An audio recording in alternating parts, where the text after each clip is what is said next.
Assalamualaikum warahmatullahi wabarakatuh. Kembali lagi bersama saya Tegar Dwi Kurniawan.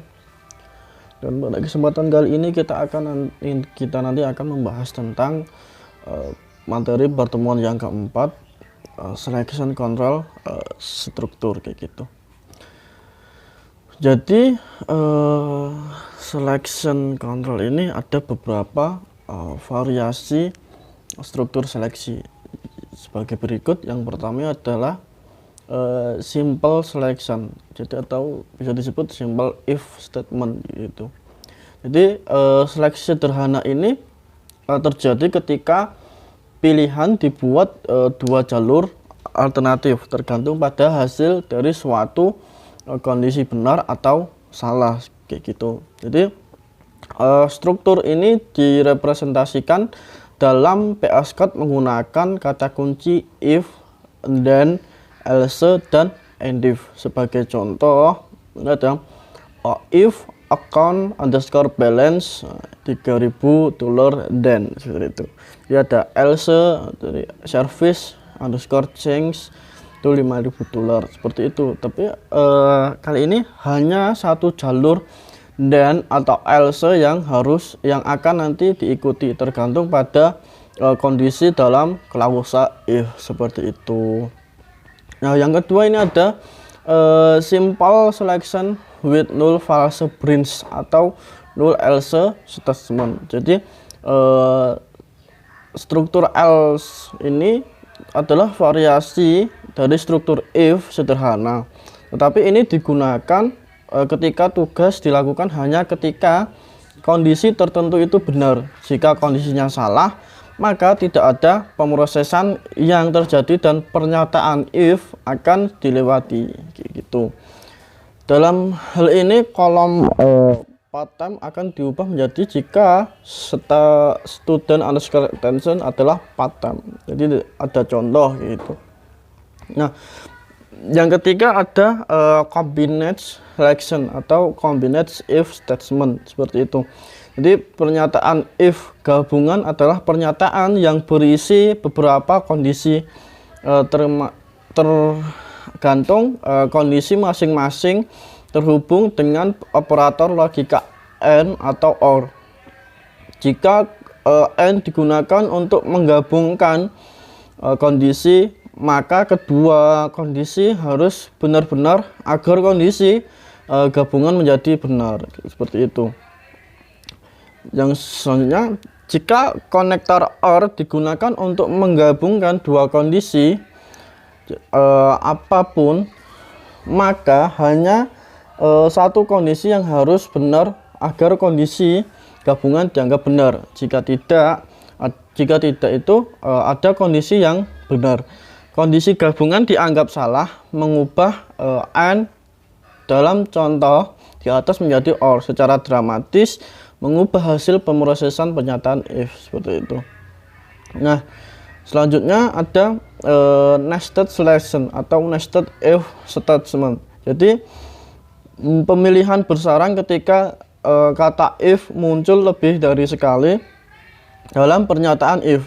Pernyataan if sendiri bersarang dapat diklasifikasikan sebagai linear atau non-linear. Jadi statement nested if statement. Nah, pernyataan bersarang linear ini digunakan ketika bidang sedang diuji untuk berbagai nilai dan tindakan yang berbeda-beda akan diambil untuk setiap nilai.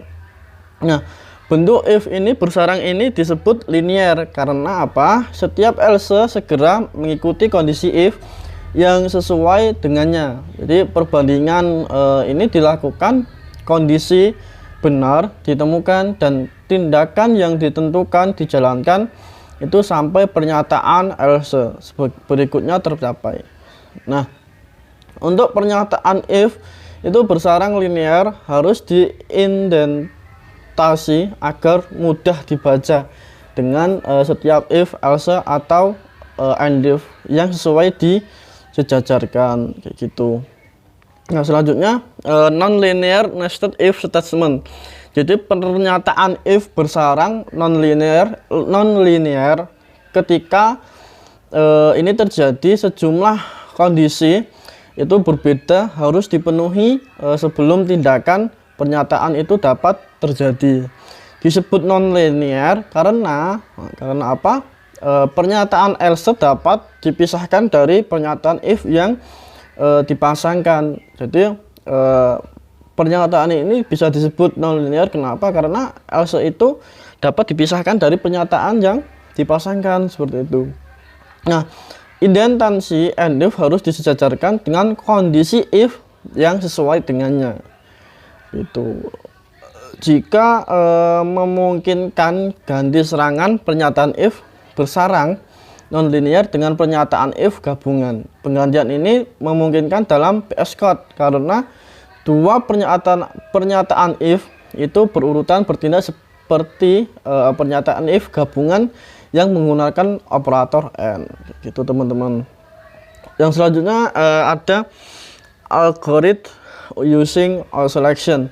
Jadi mari kita melihat beberapa contoh pemrograman yang menggunakan struktur kontrol seleksi. Jadi dalam setiap contoh masalah nanti akan didefinisikan algoritma solusi yang akan dikembangkan dan algoritma akan diuji secara manual. Nah, untuk membantu mendefinisikan masalah, kata kerja pemrosesan dalam setiap contoh telah digarisbawahi seperti itu. Tadi ada beberapa contoh seperti defining diagram, terus ada solution algoritma gimana seperti itu. Nah, yang terakhir ada nanti disk checking. Nah, disk checking ini adalah untuk pengecekan untuk memeriksa algoritma karakter seperti itu. Nah, terakhir ada the cache struktur. Nah, struktur cache control dalam VS Code ini adalah cara lain untuk mengekspresikan pernyataan if yang bersarang linear. Nah, ini digunakan dalam VS Code karena ada dua alasan. Yang pertama, dapat diterjemahkan ke dalam banyak bahasa tingkat tinggi dan membuat VS Code lebih mudah untuk dituliskan dan mudah dipahami. Nah, if bersarang ini sering dapat kita terlihat rumit dalam VS Code. Nah, dan bergantung pada struktur yang dan lekukan yang benar agar mudah kita baca, seperti itu. Jadi